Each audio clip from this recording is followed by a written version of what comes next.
Videos show enraged Australians stomping on the head of one of the accused gunmen as police kept them restrained on the ground. I don't know, first thing, when I heard the shots, I thought they were fireworks at first, and then, because you don't really have any shootings in Australia. One of the people who did that, a man named Jacob Barnfield, gave his reasoning to reporters, saying, quote, "There were dead bodies. There were children on the floor screaming and crying. It was a nightmare. I don't regret it at all. He deserved every bit of it." I want to hear your story. Let's go from the start to the finish of what you've seen, but start from the beginning of the day, how it unfolded, what you've seen, and what went on from there. Well, I actually worked all Sunday, so I got up early, like 6 o'clock, went to work all day, and then came back to the beach after at about 5 o'clock just to go for a swim. And when I was swimming for about 20 minutes, got out, sat by the outdoor gym by the beach. And that's when you started hearing the shots go off. So I don't know, first thing, when I heard the shots, I thought they were fireworks at first. And then, because you don't really have any shootings in Australia, the gun laws are very tight over here. This is not like the US. You need to join a rifle club. You need to go through strategic checks and stuff. So first instinct was oh, they're fireworks, must be a part of the Jewish festival over there or some shit. But then you heard the people screaming and you're seeing people running in different directions. And I was like, fuck, they sound like there must be gunshots. Yep. So first instinct was just kind of get a bit closer to it just to see what was going on, where the shooters were.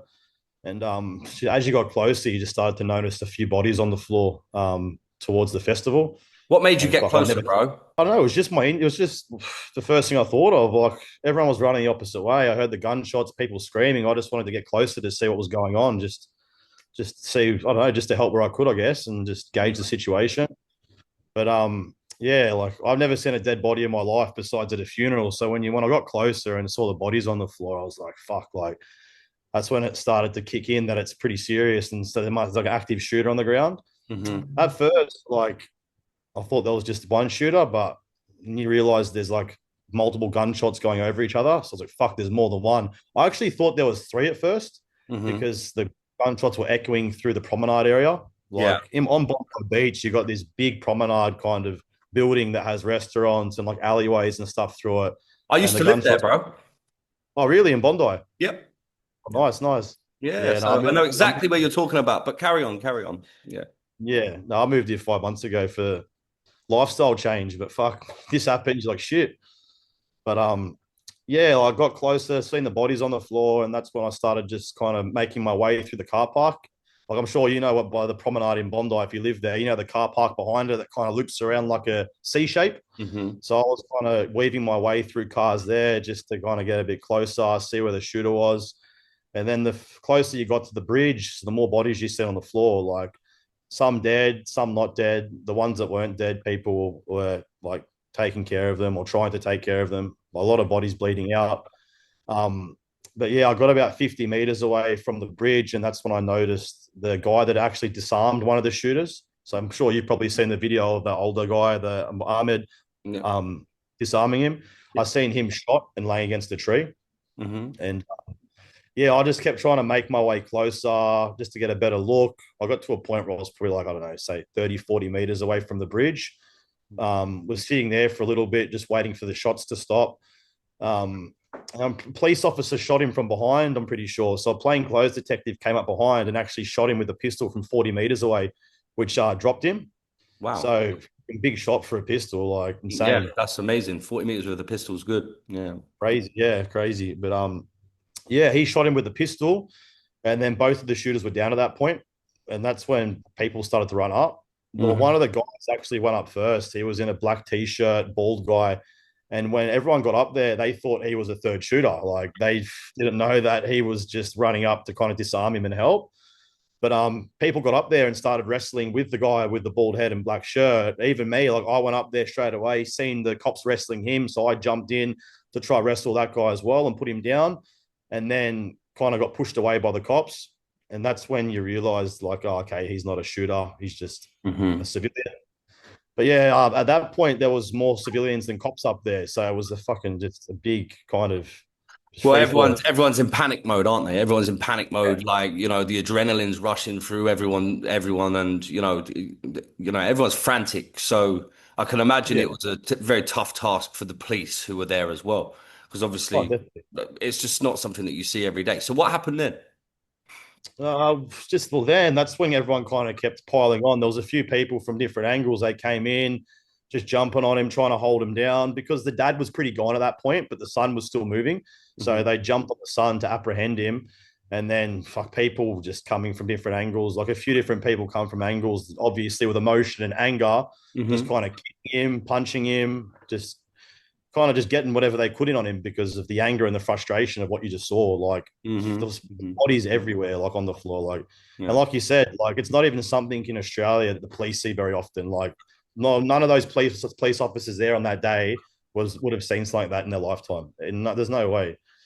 But yeah, from that point, like they were trying to tell people to get off the bridge, like pushing people off the bridge, and then they'd try to get people off the bridge, but then people would run back on, run around the police. Like that's what I did. I ran around the police and then kept Yeah. trying to get a shot on him, and that's when I put a kick onto one of the shooters' heads. Yeah. Good work, Um, bro. Good work, by the way. yeah, Yeah. well, fuck, like honestly, like everyone goes, "Oh, it's a dog shot." I admitted it was a dog shot on live television, but bro, like he's just killed 16 people. It's a terrorist. Like Who gives I'd a do it again 1,000 times. bro?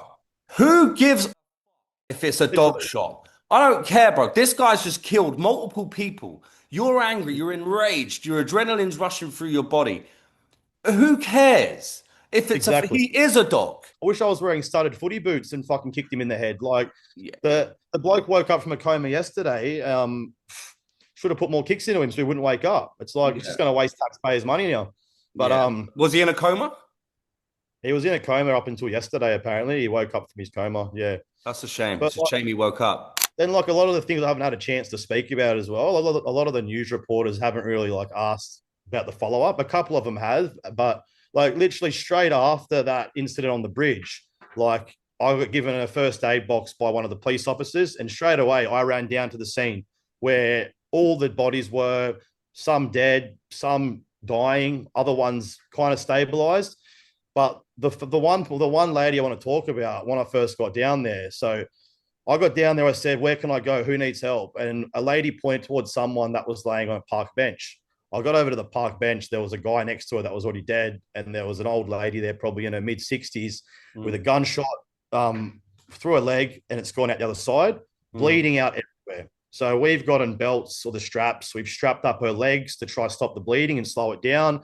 We've had someone performing CPR on her. I'm holding her legs up to try just stabilize her a bit and help with the blood flow. Yeah. And yeah, bro, like that was the hardest part. We watched her go in and out of life for like probably 2 minutes, That's and that's when a hard. paramedic, bro, it was crazy. And like the paramedic came around, and after probably 3 to 5 minutes after that of trying to bring her back and fighting for her, she just passed away in front of us. And it was just it was tragic. And like I feel for the families involved, I feel for the victims involved, and it was the worst thing in the world. But like as soon as she was declared deceased by the paramedic, it's like you just kind of went wherever you could on the floor to find someone that needed help.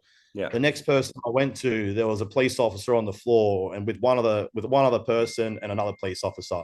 She pointed at me straight away. She's like, "Can you get a green bandage out of the first aid bag? I need you to hold pressure on this wound." So grabbed that, held pressure on this person, was there with the police officer for probably 10 minutes with that guy. That guy we actually stabilized. So he was almost out of it. We stabilized him. He was breathing, kind of all right. He had an oxygen mask on, carried him to the ambulance, and he actually ended up being all good. But from there, bro, it was just doing the same thing, finding the next person to help, finding the next person to hold oxygen on, finding the next person to hold a bandage on and slow the bleeding. It was like that for an hour or two, man. Like there was 16 Yeah. deaths, but more injuries. There was more people getting put in ambulances. Like you can Yeah. imagine 16 deaths. There was probably, I don't know how many actually casualties there were. I know there were 16 fatalities, but as for the casualties, there was a lot more as well. How It long was did a it very take for how long did it take before the police come and actually intercepted these people? How long were they shooting for before the police came? When I got to the bottom of the car park, that's when the police started. I could hear sirens and police coming down the hill. But before the police actually detained him, they were shooting for about 5-10 minutes Yeah, easily. and you could do a lot in that time, bro. Definitely. Like someone told me they think like, I don't know if it's true or not, but they reckon they unloaded 400 rounds of ammunition in that time. I don't Maybe. know how true that is. That's just what I heard on the ground when I was there on that day. But 400 rounds, like that's Yeah. how the fuck can you let someone unload 400 rounds? It's like I understand like it's a very like weird situation, especially in Sydney. Not many people have dealt with that situation before, but like 400 rounds. It's just such a rare occurrence, bro. No one expects it to happen. But I don't care what creed, color, or race the guy is. He's shooting at people. He deserves to have Literally, his head stomped. Who cares? yeah, And at the time when your adrenaline's rushing through, who's to say he wasn't wearing a suicide vest, bro? Who's to 100%. Well, say that if you they didn't found an stomp on his explosive. head, he couldn't have Yeah, detonated a bomb? Like, do you know what I 100%. mean?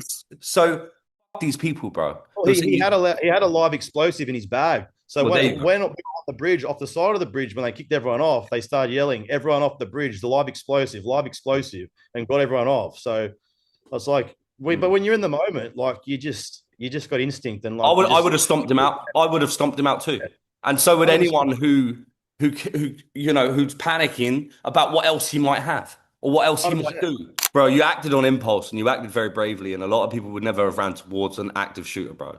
So, like, don't worry about what people are saying. A lot of them are just bitter and jealous because they wouldn't do it themselves. You've done the right thing, 100%. bro. I commend you for it. And you know what? It's heartbreaking to hear that 16 people died under the hands of these people, at the hands of these people. Yeah. So, no, thanks for coming on, Jacob. So, what's next? Like, do you keep reliving it in your mind? It's more, brother. Only the one thing I keep reliving in my mind is that old lady that first old lady that I helped. It's like that's the first person I've seen die in my life, and holding her legs up, strapping it up with strap belts and stuff to stop the bleeding, or try to stop the bleeding, and watching her just lose life and put a blanket over her, like that's the one thing I keep looking at in my mind. Like the You know shooter what, thing. though? This isn't soldiers shooting soldiers. These are innocent people. That's someone's mum. And, Yeah, for you to go and do that, you probably brought her a lot of peace in her final moments as well, bro. Do you know what I mean? So she probably, if you hadn't have got there and tried to help or whatever, who's to say she wasn't in her mind thinking that the shooter's coming back to finish her off?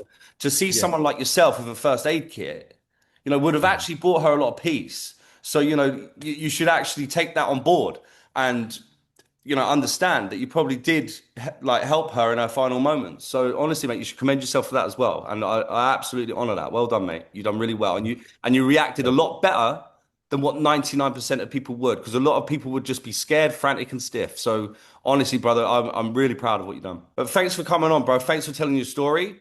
We'll get it out there so people know a bit more about your situation. Don't worry about hatred, bro. I get it all the time. It's just people who are bitter and jealous.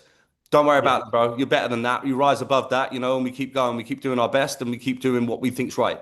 My hat's off to you and anyone else who give aid to the victims, and, especially the guys like yourselves, like you and Ahmed, and those who ran towards to try and help. It shows a lot yeah. of bravery and it shows a lot of courage, and it takes a very certain type of person to do that. So well done, brother. Rest in peace to all the victims, and and Australia, keep being Australia, keep being strong Australians, because that's what we need in those sort of situations, is the people of Australia, the brave men, to come forward and actually help. So well done. The hats off to all of you, bro.